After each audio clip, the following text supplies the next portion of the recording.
주님께서 여러분과 함께 또한 사제의 영과 함께 성루카가 전한 거룩한 복음입니다. 주님 영광 받으소서. 주님께서는 다른 제자 72명을 지명하시어 몸소 가시려는 모든 고울과 고장으로 당신에 앞서 둘씩 보내시며 그들에게 말씀하셨다. 수확할 것은 많은데 일꾼은 적다. 그러니 수확할 밭의 주인님께 일꾼들을 보내주십사고 청하여라. 가거라. 나는 이제 양들을 이리떼 가운데로 보내는 것처럼 너희를 보낸다. 돈 주머니도 여행 보따리도 신발도 지니지 말고 길에서 아무에게도 인사하지 마라. 어떤 집에 들어가거든 먼저 이 집에 평화를 빕니다 하고 말하여 그 집에 평화를 받을 사람이 있으면 너희의 평화가 그 사람 위에 머무르고 그렇지 않으면 너희에게 되돌아올 것이다. 같은 집에 머무르면서 주는 것을 먹고 마셔. 일꾼이 품삯을 받는 것은 당연하다. 이 집 저 집으로 옮겨 다니지 마라. 어떤 고을에 들어가든지 너희를 받아들이면 차려주는 음식을 먹어라. 그곳 병자들을 고쳐주며 하느님의 나라가 여러분에게 가까이 왔습니다 하고 말하여라.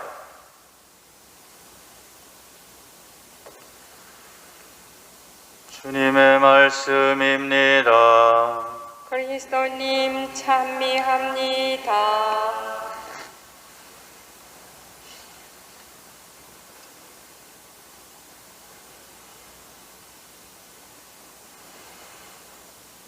주님, 당신께서 손수 내 안에 붙여주신 성령의 불이 꺼지지 않도록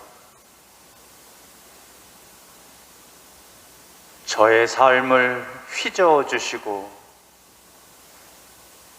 제 삶 속에 역사하여 주십시오.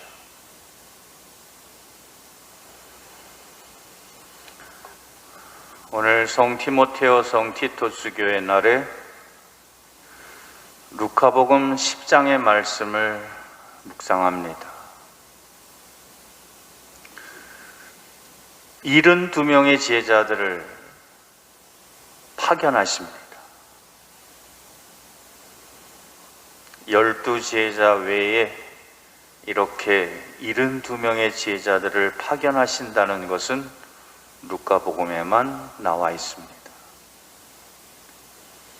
주목하여 볼 점은 당신에 앞서서 둘씩 보내셨다. 왜 둘씩 보내셨을까? 둘씩 보내셨다라는 것은 공동체적 특성을 말하고 있습니다. 복음 선포의 사명, 주님을 따르는 길의 특징은 이렇게 공동체 성격을 가지고 있다는 것이죠. 공동체적 특성. 수도 생활에 있어서 가장 어려운 점이 뭐냐? 공동체 생활입니다. 신앙생활에 있어서 가장 어려운 점이 무엇인가? 공동체 생활이에요. 그냥 혼자 하면 좋은데 같이 해야 됩니다. 예수님을 따르는 길에 있어서 언제나 이렇게 공동체적인 특성을 가지고 있다는 것에 주목할 필요가 있습니다. 예수님께서는 둘 이상 내 이름으로 모인 곳에 나도 함께 있다고 말씀하셨습니다. 둘 이상 모임 가운데 공동체 안에 주님께서 계십니다. 주님께서 그들을 지켜주시고 다른 사람에게 은총의 성사가 되게 하십니다. 은총의 성사가 된다는 말은 무엇인가?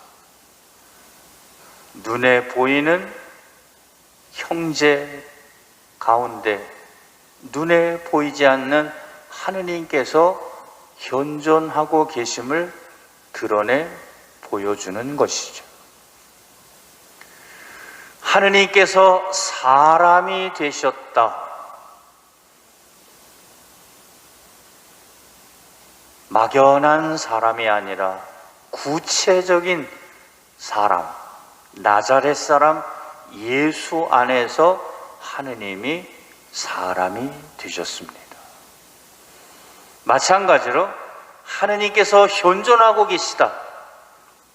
막연하게 저 하늘 높은 곳에 감실 안에만 계시는 것이 아니라 구체적인 형제 안에, 공동체 안에 현존하고 계시다는 뜻입니다. 공동체 안에서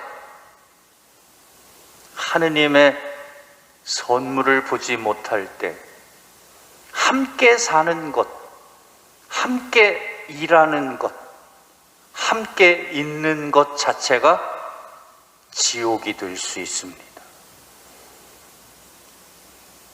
신앙인으로서 문제가 있다. 공동체 안에 함께 있는 사람들 가운데 하느님의 선물을 보지 못하기 때문이죠. 우리 가운데 계시는 하느님, 임마누엘, 우리의 형제가 되신 하느님, 그 하느님으로 우리는 서로 연결되어 있고 그 하느님이, 우리 가운데 계시는 하느님이 바로 우리가 살아갈 힘이며 이유입니다. 이렇게 둘씩 짝지어 복음을 선포하라고 보내시면서 마치 양들을 이리떼 가운데 보내는 것처럼 너희를 보낸다라고 말씀하십니다.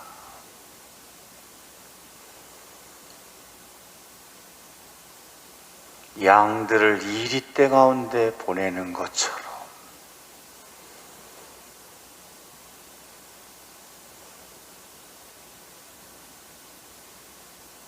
두 가지 점에서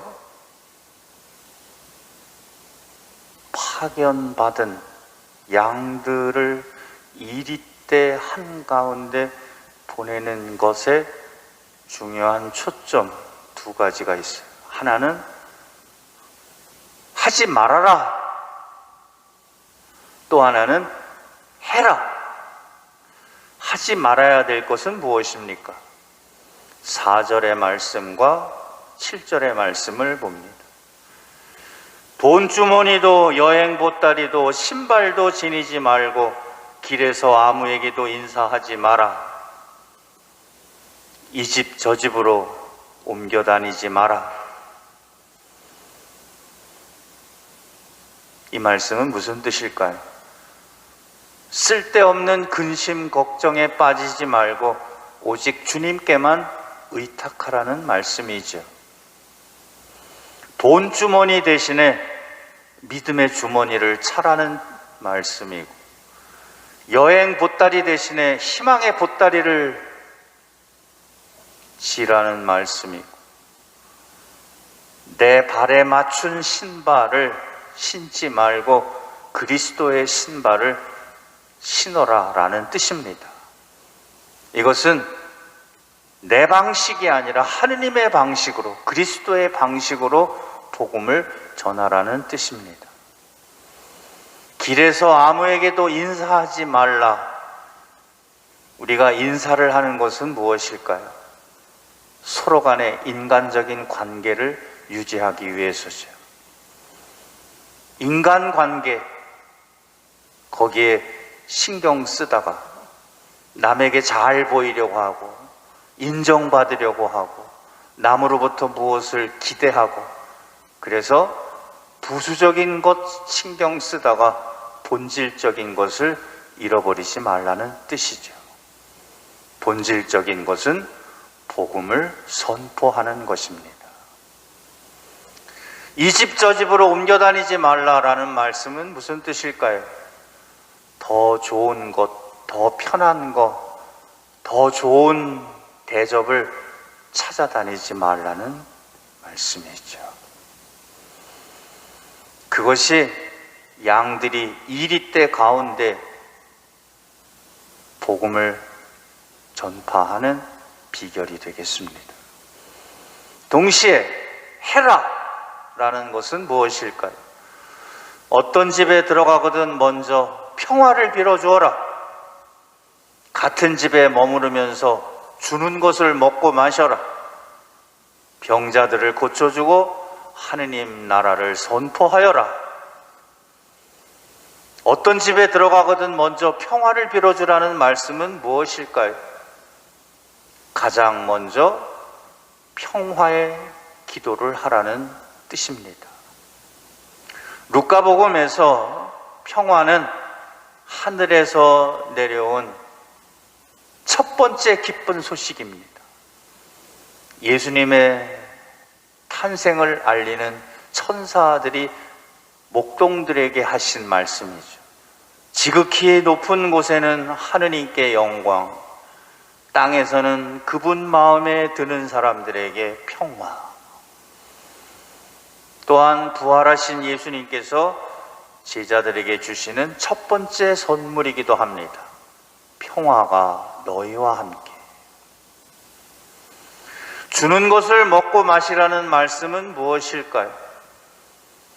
음식물에 관한 유다적인 관습에서부터 자유로워지라는 뜻입니다. 무엇은 먹어도 되고 무엇은 먹지 말아야 되고 이런 관습에 얽매이지 말라는 뜻이죠. 병자들을 고쳐주고 하느님 나라를 선포하여라. 이것은 우리 가운데 현존하시는 주님을 드러내라, 증거하라. 그것이 복음 선포의 본질입니다. 이런 말씀들을 바탕으로 오늘 독서 말씀 티모테오 후서 1장인데 6절의 말씀을 봅니다. 나는 그대에게 상기시킵니다. 내 안수로 그대가 받은 하느님의 은사를 다시 불태우십시오. 다시 불태우십시오. 하느님의 은사를 다시 불태우십시오. 하느님의 은사는 뭡니까? 하느님의 선물이죠. 성령의 불입니다.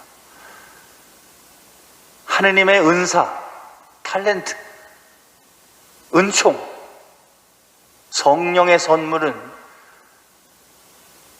나의 재능이나 업적이 아니라 함께 살아가는 삶 속에 담겨 있습니다.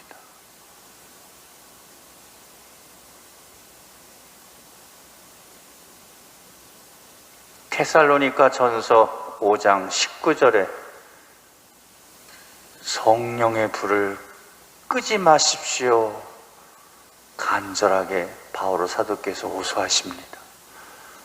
성령의 불을 끄지 마십시오.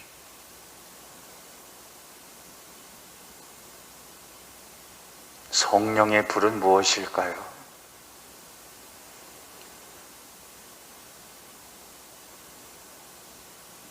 열정입니다.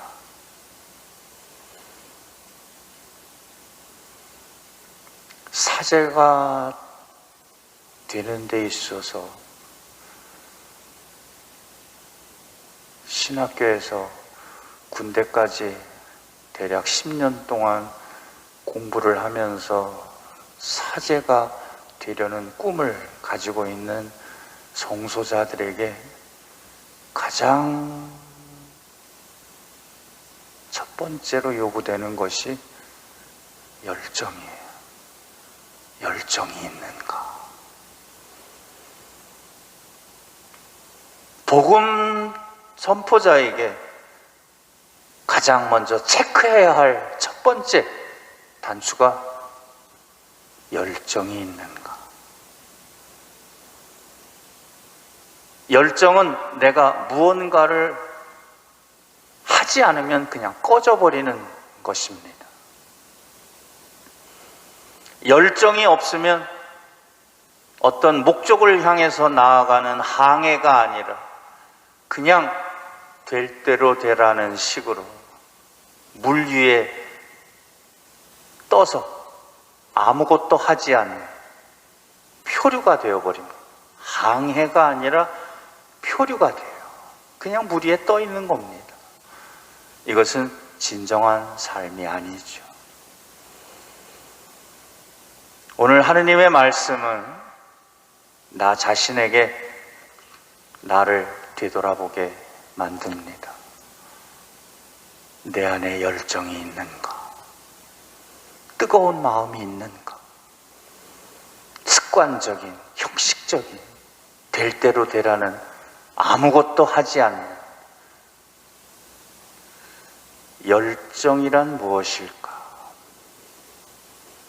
성령의 은사를 다시 불태우라. 열정을 불사르라. 열정을 불사른다는 것은 아무것도 하지 않고 그저 생존하는 삶이 아니라 나를 희생하면서 남을 살리는 삶입니다. 뭔가를 하지 않고